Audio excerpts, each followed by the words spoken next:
attività didattiche per le scuole sono pensate e strutturate per una intera giornata in assoluta sicurezza. Solitamente i bambini arrivano qui alle 9:30-10, merenda e inizio attività, sempre mista parte teorica e parte pratica, in linea con quelli che sono i programmi didattici delle scuole. Qui al Museo Park uno dei laboratori che va per la maggiore è il laboratorio di paleontologia o Paleolab, nel corso del quale i bambini e i ragazzi si cimentano nel lavoro del paleontologo utilizzando martelli, scalpelli, pennelli, vibroincisori, microscopi e studiano la scala dei tempi geologici, approfondendo in particolare il periodo miocenico che riguarda appunto i genomi. Durante il campo del piccolo paleontologo il bambino viene fatto diventare appunto un piccolo paleontologo e quindi vengono spiegate le tecniche di scavo, quello che fa il paleontologo dopo che trova il fossile, quindi attraverso queste esperienze di gioco cerchiamo di far capire ai bambini l'importanza di questa disciplina e abbiamo visto insomma che per i bambini è davvero uno stimolo e probabilmente qualcuno potrebbe davvero intraprendere la carriera del paleontologo.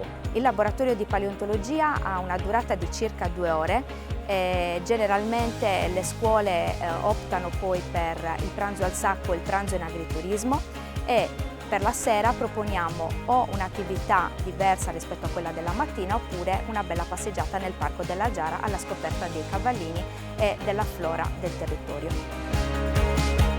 Nell'Archeolab parliamo dell'archeologia della Sardegna, facendo un excursus in generale del popolamento a partire dal Paleolitico che riguarda appunto la Sardegna per arrivare nel particolare dell'archeologia nuragica e degli ex voto con il laboratorio dedicato proprio alla manipolazione dell'argilla, un elemento che spesso non capita di poter manipolare, e realizzare così un piccolo nuraghe, una piccola tomba dei giganti che i bambini possono decorare come la loro fantasia gli suggerisce.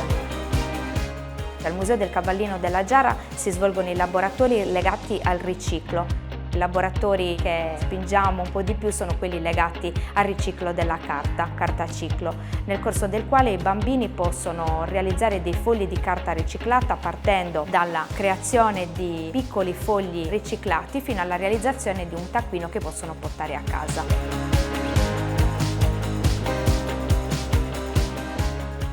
Le esperienze che stiamo portando avanti con i bambini sono laboratori didattici e esperienziali. Questo nello specifico che faccio io si chiama Da Sagashita de Zarrafudusu ai personaggi fantastici. Noi con poco riusciamo a creare e a realizzare molte cose. I bambini possono scoprire e recuperare una cosa che un po' si sta perdendo, l'arte manipolatoria. È una cosa che cerchiamo di far passare nei nostri laboratori didattici perché dobbiamo cercare di rinculcargliela in qualche modo, facendoli giocare, facendoli divertire insieme, scoprire e inventare.